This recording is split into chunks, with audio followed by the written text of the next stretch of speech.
नमस्कार मंडळी, जय भवानी, जय शिवराय. ओम नमः शिवाय, शिवशंभो, हर हर महादेव, जय जगदंबा. मंडळी, आजच्या व्हिडिओमधून तुम्हाला साक्षात त्या तुळजापूरच्या तुळजा भवानीचं, जगतमातेचं, आई जगदंबेचं रूप बघायला भेटणार आहे. प्रत्यक्षपणे त्या भवानी मातेचं तुम्हाला दर्शन घडणार आहे. त्याच्यामुळे व्हिडिओ तुम्ही शेवटपर्यंत बघा. मंडळी, आपण म्हणतो या जगामध्ये पाप वाढलं, लोक वाटेल तसं वागू लागले, मग देव गेला कुठं? अगदी मंडळी, मध्यंतरी तरी एका मंदिरामध्ये एका पुजाऱ्याने एका महिलेसोबत अतिप्रसंग करायचा प्रयत्न केला. अगदी शाळेमध्ये जाणाऱ्या त्या लहानग्या पोरी बाळी सुद्धा या जगामध्ये सुरक्षित नाहीत. मग त्या पापी लोकांना देव नेमकं शिक्षा का देत नाही? मंडळी, हाच प्रसंग आज तुम्हाला सांगणार आहे, साक्षात त्या तुळजापूरच्या तुळजा भवानी मातेचा. आणि हो मंडळी, आत्ता जो मी तुम्हाला त्या जगत मातेचा, आई तुळजा भवानीचा प्रसंग सांगत आहे, हा कुठल्याही रामायणामधला किंवा महाभारतामधला, कुठल्या पोथी पुराणामधला प्रसंग नाही. सत्य, एकदम सत्य या कलियुगामधला प्रसंग आहे की कशा प्रकारे दृष्टाचा नाश करण्यासाठी, माणसामधल्या राक्षसाला मारण्यासाठी साक्षात ती तुळजापूरची तुळजा भवानी आई प्रकटली. आपल्याला तर माहीत आहे की महिषासूर नावाच्या राक्षसाला तुळजापूरच्या तुळजा भवानी मातेनं कसं मारलं. कुरकुम नावाचे तो राक्षस होता, त्याला मारलं. अगदी आया बहिणींकडे, समाजामधल्या स्त्रीकडे वाईट नजरेने बघणाऱ्या आजच्या राक्षसांना, आजच्या माणसांना नेमकं देव का शिक्षा करत नाही? तर हो मंडळी, हा संभ्रम आहे तुमचा, हे चुकीचं आहे की आजही या समाजामध्ये जर काही विकृत लोक असतील तर त्यांचा नाश तुळजापूरची तुळजा भवानी माता केल्याशिवाय राहणार नाही. आणि असाच हा आजचा प्रसंग आहे अहिल्यानगरचा. म्हणजे पूर्वी अहिल्यानगरला अहमदनगर म्हणून ओळखलं जायचं, तर त्या ठिकाणचा प्रसंग आहे. जवळ असलेला पैसा, सत्ता, संपत्ती आणि विकृत वासना याच्या जोरावरती तो जो माणूस आहे, तो जो राजा आहे, तो आपल्या जवळपासच्या ज्या मुली आहेत, ज्या मुली नेमक्याच वयामध्ये आलेल्या आहेत, त्या उपवर झालेल्या त्या कोवळ्या मुलींना आपल्या सैन्याला पाठवून तो राजा आपल्या महालामध्ये आणायचा आणि त्या मुलीचा पहिला उपभोग हा राजा घ्यायचा, तिच्याशी दुष्कर्म करायचा. मंडळी, लक्षामध्ये घ्या, या कलियुगामधला प्रसंग आहे, ना कुठल्या रामायणातला आहे ना महाभारतामधला आहे. साधारणतः जवळपास इसवी सन 1550 सालचा हा प्रसंग आहे. बुरहानशाह म्हणून एक राजा होता. ज्याप्रमाणे अफजल खान होता, शाहिस्ते खान होता, त्याच प्रकारे निजामशाही मधला हा बुरहानशाह, मुस्लिम राजवटीमधला सरदार. आणि त्याचीच मी यापूर्वी तुम्हाला माहिती सांगितली की हा जो बुरहानशाह आहे, हा त्या परिसरामध्ये, म्हणजे त्या अहिल्यानगरच्या परिसरामध्ये ज्या ज्या मुली तरुण्यामध्ये येतात, वयामध्ये येतात, उपवर होतात थोडक्यामध्ये, त्या मुलीला आपल्या महालामध्ये बोलवायचा. अगदी जबरदस्तीनं पालखी, रथ पाठवून, सैन्य पाठवून त्या मुलीला खेचून महालामध्ये आणलं जायचं. आणि हा दृष्ट बुरहानशाह त्या पहिल्यांदा उपवर झालेल्या, वयामध्ये आलेल्या त्या मुलीशी पहिला उपभोग घ्यायचा. इतका विकृत हा बुरहानशाह होता. पण नेमकं करणार काय? कारण सामान्य जनता काही करू शकत नव्हती. राजा बोले तेच होणार. आणि अशा प्रकारचा विकृत राजा, आणि त्याच भागामध्ये, त्याच अहिल्यानगरमध्ये असणाऱ्या त्या भागामध्ये एक तेली राहत होता. तेल्याचा माणूस आई जगदंबेचा, तुळजापूरच्या तुळजा भवानी मातेचा निश्चिम भक्त होता. दर महिन्याला तो पौर्णिमेला न चुकता तुळजापूरच्या तुळजा भवानी मातेचं दर्शन घ्यायसाठी जायचा. आणि हे मात्र या राजाचं वागणं त्या तेल्याला खटकत होतं. परंतु काय करणार, सामान्य बिचारा, राजाच्या विरोधात बोलायची कोणाचीही धमक नव्हती. परंतु त्यानं अंतःकरणापासून आई जगदंबेला, तुळजापूरच्या तुळजा भवानीला हात जोडला आणि म्हणाला, बघ आई, तुझी ही प्रजा, या प्रजेचं काय हाल चाललेत, किती हे राक्षस या माणसांमध्ये उत्पन्न झालेले आहेत, किती राक्षस या माणसांमध्ये फिरत आहेत. तू त्या महिषासूर नावाच्या राक्षसाला पायाखाली घेतलं, त्याला तुडवून त्याला मारलंस. कुरकुम नावाच्या राक्षसाला मारून त्याच्या रक्तानं स्नान करून तू कल्लोळ निर्माण केला. परंतु आई, या माणसांमधल्या राक्षसांना तू कधी ठेचणार ग, कधी मारणार? बघ, हा बुरहानशाह लहानग्या पोरीबाळींना त्याच्या महालामध्ये बोलून त्यांच्याशी दुष्कर्म करत आहे. अगदी त्या तेल्याच्या मनामधली हाक, ती आर्त हाक, साक्षात त्या तुळजापूरच्या तुळजा भवानी मातेपर्यंत पोहोचली. आणि काय आश्चर्य मंडळी, चमत्कार घडला. आणि त्या जानकोजी तेल्याच्या स्वप्नामध्ये साक्षात आई तुळजा भवानी आली आणि म्हणाली, भक्ता, तुझ्या अंतःकरणामधली तळमळ माझ्यापर्यंत पोहोचली रे. बघ, मी तुझ्या घरी कोणत्या नाही कोणत्या रूपाने येईल आणि त्या तुझ्या परिसरामध्ये असणाऱ्या त्या बुराणशहाचा नाश करीन. आणि काय आश्चर्य मंडळी, दिवस उजाडला आणि दिवस उजाडताच साधारणतः एक 10 ते 12 वर्षाची एक लहानगी मुलगी अगदी भिकाऱ्याच्या रूपामध्ये त्या तेल्याच्या दारामध्ये आली आणि भिक्षा मागू लागली. तो जो जानकोजी तेली आहे, तो जो जानकोजी देवकर नावाचा माणूस आहे, तो घरामधून बाहेर आला. बघतो तर काय, साधारणतः 10 ते 12 वर्षाचे ती लहानगी मुलगी, केविलवाना चेहरा, परंतु त्या चेहऱ्यामध्ये अगदी भलतंच वेगळं असं तेज होतं, अगदी हरणीसारखं डोळं. अशा प्रकारची ती मुलगी त्या तेल्याच्या दारामध्ये येते आणि भिक्षा मागते. हा तेली बाहेर होतो आणि उत्सुकतेने विचारतो, त्याच्या मनामध्ये अगदी वात्सल्य भाव निर्माण होतो आणि विचारतो की पोरी, नेमकं कोणाची म्हणायचं तू? तू नेमकी कुठली? तुझे आई वडील कोण आहेत? तेव्हा ती मुलगी म्हणाली की बाबा, मला कोणी आई वडील नाहीत, मी अनाथ आहे. वाटलंच तर मी तुम्हालाच बाबा म्हटले, त्याप्रमाणे कायमचं मी तुम्हालाच बाबा म्हणेन. आणि काय आश्चर्य मंडळी, त्या जानकोजी तेल्याच्या हृदयाला ही गोष्ट, त्या मुलीचं बोलणं अगदी स्पर्श करून गेलं. आणि त्या तेल्यानं त्या मुलीला कवटाळून जवळ धरलं आणि म्हणालाच की बाळा, ज्याप्रमाणे तू मला माझे बाबा मानलीस, त्याप्रमाणे मी तुझं आयुष्यभर सांभाळ करीन. तू इथेच राहायचं आजपासून. आणि त्या तेल्यानं त्या मुलीला आपल्या घरी ठेवून घेतलं. आणि बघा मंडळी, तीही मुलगी त्या तेल्याच्या घरची सगळी काही कामं करू लागली. पाणी भरायचं काम करू लागली, त्या ठिकाणी स्वयंपाकाचं काम करू लागली. खरं तर मंडळी, ती जी मुलगी आहे, तिच्या रूपामध्ये साक्षात तुळजापूरची तुळजा भवानी माता त्या तेल्याच्या घरी प्रकटलेली होती. परंतु ते तेल्याला आपलं समजलेलं नव्हतं. असंच काही दिवस गेलं आणि तो जो बुऱ्हाणशहा आहे, तो दररोज कोणत्या नाही कोणत्या मुलीला आपलं सैन्य पाठवून पालखीमधून आपल्या महालामध्ये, आपल्या राजवाड्यामध्ये आणायचा आणि तिचा उपभोग घ्यायचा. आणि बघता बघता ही जी तेल्याची मुलगी आहे, जी भिकाऱ्याच्या रूपामध्ये त्या तेल्याच्या घरी आली आणि तेल्याच्याच घरी राहिली, ती मुलगी आहे, त्या मुलीची कीर्ती गावभर पसरली की ती तेल्याची मुलगी फार सुंदर आहे. तिची चर्चा त्या बुऱ्हाणशहापर्यंत काही सैन्यांमार्फत पोहोचली. आणि त्या बुऱ्हाणशहानं सैन्याला आदेश दिला की ती जी जानकोजीराव तेल्याची मुलगी आहे, तिला तात्काळ उचलून पालखीमध्ये घालून आपल्या महालामध्ये आणून पोच करा. आणि बुऱ्हाणशहानं सांगितल्याप्रमाणे दिवस उगवायलाच सगळं सैन्य त्या जानकोजी देवकरच्या घरी आलं. घरामध्ये ती मुलगी होती. त्या बुऱ्हाणशहाच्या सैन्याला बघून, त्या आलेल्या लोकांना बघून हा जो जानकोजी देवकर आहे, हा फार घाबरला मंडळी. त्याचा थरकाप उडाला, कारण त्याला माहीत होतं की ही लोक आपल्या पोरीला आता न्यायला आलेली आहेत.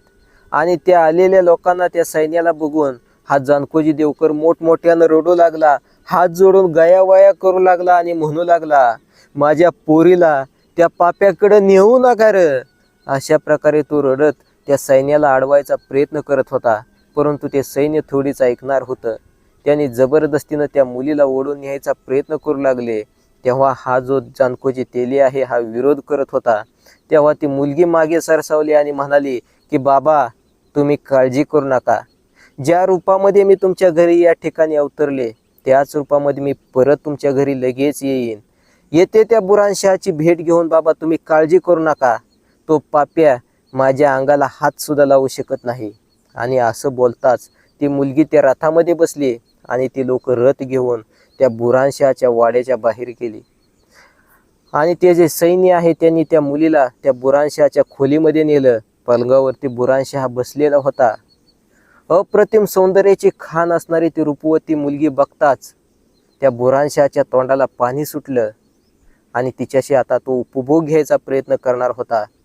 तो जवळ थोडासा त्या मुलीच्या येऊन बसला, तिचा कोमल हात आपल्या हातामध्ये धरला आणि काय आश्चर्य मंडळी, चमत्कार घडला.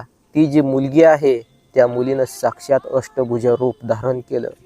कारण ती साक्षात आदिमाया शक्ती होती, तुळजापूरची तुळजा भवानी माता होती. ती कुठली आता थांबणार? तिनं अष्टभुजा रूप धारण केलं आणि तिचं ते रूप बघून बुरांशहा घाबरला. एका लाथमध्ये देवीनं त्या बुरांशहाला खाली पाडलं. छातीवरती पाय ठेवून उभी राहिली आणि म्हणाली, बुरांशहा, तुला शरम वाटत नाही का? त्या नुकत्याच वयामध्ये आलेल्या त्या कोवळ्या मुलींचा पहिला उपभोग तू घेतोयस मूर्खा. तिच्याशी अतिप्रसंग करतोयस.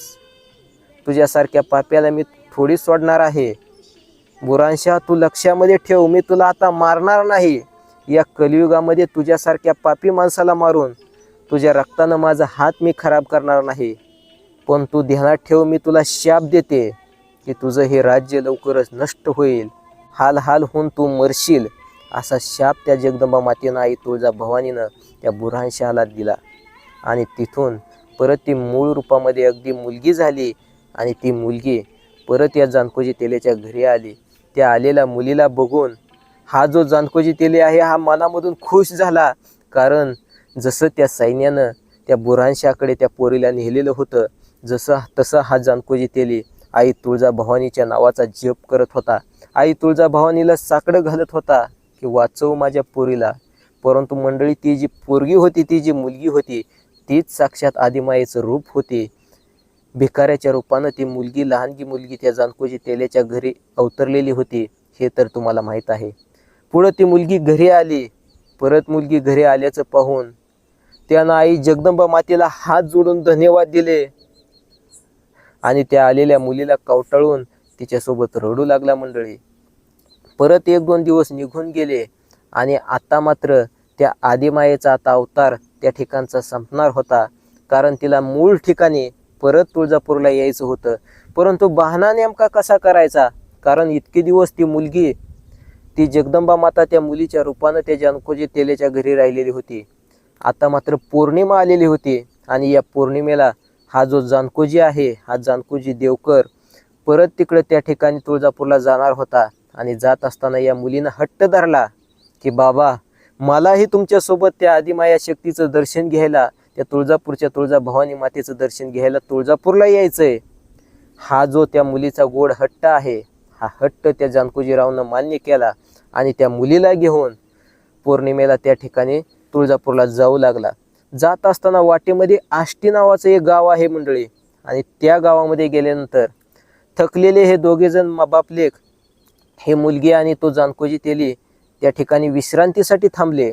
आणि विश्रांतीसाठी थांबलेलं असतानाच चालून चालून थकलेल्या या दोघांनाही त्या ठिकाणी झोप लागली. या जानकोजी तेल्याला झोपेमध्ये असताना एक दृष्टांत झाला. त्याला स्वप्न पडलं आणि त्या स्वप्नामध्ये साक्षात तुळजापूरची तुळजाभवानी माता आली आणि म्हणाली की हे बघ, मी ही जगाची जगतमाता, तुझी ही माता, परंतु तुझ्या घरी तुझी मुलगी म्हणून मी राहिले. आता माझं मर्यादा तिथली संपलेली आहे, माझं कार्यही संपलेलं आहे. त्या बुरांशहाचा नाश केलेला आहे मी. परत मी आता माझ्या मूळ स्थानी आलेले आहे, या ठिकाणी तुळजापूरला आलेले आहे. ये आता तू पुढे इकडे दर्शन घ्यायला. आणि या जानकोजी तेल्याला दचकून जाग आली. बघतो तर काय, बाजूला झोपलेली मुलगीही नाही आणि कोणीच नाही. मुलगी त्या ठिकाणाहून गायब झाली. म्हणजेच त्याला झालेला जो दृष्टांत होता स्वप्नामध्ये, आता तो खरा ठरला. हा जो जानकोजी आहे, हा मनामधून स्वतःला खाऊ लागला की हे आई जगदंबा, आई तुळजाभवानी, तू माझी मुलगी म्हणून माझ्या घरी राहिलीस ग, परंतु मलाच ओळखता आलं नाही. मी एवढी तुझी सेवा केली, भक्ती केली, तू माझी मुलगी म्हणून माझ्या घरी राहिलीस, परंतु मी तुला आई ओळखू शकलो नाही. हा देह मी माझा ठेवणार नाही, असं म्हणत तो तुळजापूरला जाऊन पोहोचला. मुख्य गाभाऱ्यामध्ये आई तुळजाभवानीचं दर्शन घेतलं आणि परत एकदा हात जोडून अंतःकरणापासून म्हणाला की आई, मला माफ कर. तू माझी मुलगी म्हणून माझ्या घरी राहिलीस, परंतु मी तुला ओळखलं नाही. आणि ज्या देहानं या तुळजापूरच्या तुळजाभवानी मातेला आई जगदंबेला ओळखलं नाही, हा देह मी ठेवणार नाही, असं म्हणून बाजूलाच एक भारती बुवाचा मठ आहे. त्या मठाच्या बाजूला विहीर आहे आणि त्या विहिरीमध्ये जाऊन हा जानकोजी तेली आहे, हा जानकोजी देवकर त्या ठिकाणी उडी घेऊन त्याचा जीव देणार. तेवढ्याच त्या ठिकाणी ही आदिमाया शक्ती तुळजाभवानी परत प्रकटली आणि त्याचा हात धरला आणि मागं खेचलं आणि बघ म्हणाली की मी तुझी मुलगी म्हणून राहिले. माझं तिथं कार्य होतं, अवतार कार्य माझं त्या ठिकाणचं संपलं, मर्यादा होती. तुझी मुलगी म्हणून मी तुझ्या ठिकाणी राहिलं, एवढं भाग्य तुला मिळालं. परंतु हा जीव तू मात्र आता संपवू नकोस. तुझी जी काही इच्छा असेल ती माझ्याकडे माग. तुझ्या जे पिढी आहे पुढच्या पिढीला मी आशीर्वाद देते, तुझ्या घरादाराला आशीर्वाद देते, लेकरा बाळाला आशीर्वाद देते. ते सुखामध्ये राहतील. आणि ज्याप्रमाणे तू मला मुलगी समजून तुझ्या घरामध्ये झोपवू घातलंस, अगदी त्या स्वतःच्या पोरीप्रमाणे माझा सांभाळ केलास, अंगा खांद्यावरती खेळवलंस, खाटावरती तुझ्या ठिकाणी त्या झोपवलंस. मी तुला शब्द देते की त्याच पद्धतीने माझ्या पालखीचा मान ज्याप्रमाणे अंगा खांद्यावरती खेळवलं त्याचप्रमाणे पालखीमध्ये बसवून मला इथं तुळजापूरला आणायचा मान तुझ्या घराला देते, तुला देते. आणि आजही मंडळी ते जो तेली समाज आहे तो तेली समाज तुळजापूरच्या तुळजाभवानी मातेला स्वतःची मुलगी समजतो आणि पालखीचा मान त्याच तेली समाजाकडे आहे. तिथूनच पालखी तुळजापूरला तुळजाभवानी मातेच्या दर्शनासाठी येते. आणि तो जो जानकोजी तेली आहे त्यानं शेवटची इच्छा बोलून दाखवली की आई, ज्यावेळी माझा जीव जाईल त्यावेळी माझी जी समाधी आहे ही तुझ्याच जवळ या ठिकाणी तुळजापूरमध्येच असावी, माझी इच्छा आहे. आणि काय आश्चर्य मंडळी, बराच काळ निघून गेला. त्यानंतर त्या जानकोजी तेलीचं निधन झालं आणि तो जानकोजी तेली मेल्यानंतर त्याला तुळजापूरला आणून त्या ठिकाणी त्याचा अंत्यविधी करण्यात आला. आणि त्या ठिकाणी तुळजापूरमध्ये आजही जानकोजी देवकर यांची शुक्रवार पेठेच्या आसपास समाधी आहे. आवर्जून तुळजापूरला गेल्यानंतर तुळजापूरच्या तुळजामातेचं दर्शन घेत असताना जानकोजी तेल्याच्याही समाधीजवळ जाऊन जानकोजी तेल्याचं दर्शन घ्या, त्या जानकोजी देवकरचं दर्शन घ्या. कारण एवढा मोठा महान आत्मा होता तो. साक्षात एवढी भक्ती बघा मंडळी किती कठोर होती. ते साक्षात तुळजापूरची तुळजाभवानी माता मुलीच्या रूपानं त्या ठिकाणी, भिकाऱ्याच्या मुलीच्या रूपानं त्या ठिकाणी अवतरली आणि स्वतःची मुलगी म्हणून त्या ठिकाणी त्या तेल्याच्या घरी राहिली. त्यामुळं त्या तेल्याचीही समाधी आहे, त्या ठिकाणी तुम्ही दर्शन घेऊ शकता. मंडळी पैठणचे संत एकनाथ महाराज आपल्याला माहीत असतील की त्या पंढरीच्या पांडुरंगावरती त्यांची किती निश्चिम भक्ती होती. आणि म्हणूनच पंढरीचा पांडुरंग साक्षात तो विटेवरचा मालक एकनाथ महाराजांच्या घरी तब्बल 12 वर्ष खंड्या नावाच्या नोकराचं रूप घेऊन त्या ठिकाणी एकनाथ महाराजाच्या घरची कामं पंढरीच्या पांडुरंगानं केली. त्याच प्रकारे तुळजापूरची तुळजाभवानी माता ही अहिल्यानगरमध्ये म्हणजेच जुन्या अहमदनगरमध्ये असणाऱ्या त्या तेल्याच्या घरी जानकोजी देवकरच्या घरी मुलगी म्हणून राहिली. किती मोठी भक्तीमध्ये ताकद आहे हे आपण लक्षामध्ये घ्या. खरंच मंडळी विश्वास ठेवा, या जगामध्ये देव आहे. आपण म्हणतो की या जगामध्ये देव नाही. किती पाप होत आहे, लहानग्या मुलींवरती अत्याचार होत आहेत. मग देवी गेली कुठं? मंडळी त्या साक्षात लहान मुलीच्या रूपामध्ये देवी आहे हे तुम्ही विसरू नका. या समाजामध्ये वावरणाऱ्या नराधमांपर्यंतही हा व्हिडिओ आवर्जून पोहोचवा. समाजामध्ये मंडळी आजही किती विकृत परिस्थिती वाढलेली आहे आपण बघत आहे. लहानग्या पोरीबाळींवरती वाईट नजरेने बघणारे, त्या लहानग्या मुलींसोबत दुष्कर्म करायचा विचार करणारे असे जे दृष्ट आहेत यांचा नाश मात्र ती आदिमाया शक्ती तुळजापूरची तुळजाभवानी माता ही केल्याशिवाय राहणार नाही. हे आपण लक्षामध्ये घ्या. उघडा डोळे बघा नीट, जागृत व्हा. खरंच देव आहे. जे म्हणतात ना या जगामध्ये देव नाही, त्यांना खरं तर अंतर्मनामधून आता प्रचितीसुद्धा आलेली असेल की कशा प्रकारे तुळजापूरची तुळजाभवानी माता ही दृष्टांचा नाश करते. ज्या प्रकारे महिषासुराला मारलं, ज्याप्रमाणे त्या वाईट राक्षसांचा तिनं वध केला, त्याच प्रकारे या कलियुगामधली ही स्टोरी सांगितली मंडळी. या कलियुगामध्ये त्या ठिकाणी अहिल्यानगरमध्ये त्या बुऱ्हाणपूरमध्ये असणाऱ्या त्या राजाला, त्या माणसाला त्या वाईट विचित्र वासनांदाचा कसा आदिमाया शक्तीने नाश केला हे तुम्हाला आता स्पष्टपणे बघायला भेटलं मंडळी. कशा प्रकारे तो दृष्ट पहिल्यांदा वयामध्ये येणाऱ्या त्या उपवर होणाऱ्या मुलींना तो राजा आपल्या महालामध्ये आणून त्याचा पहिला उपभोग घ्यायचा प्रयत्न करत होता. आणि कशा प्रकारे ही आदिमाया शक्ती त्या ठिकाणी प्रकटली, त्या तेलेच्या घरी राहिली.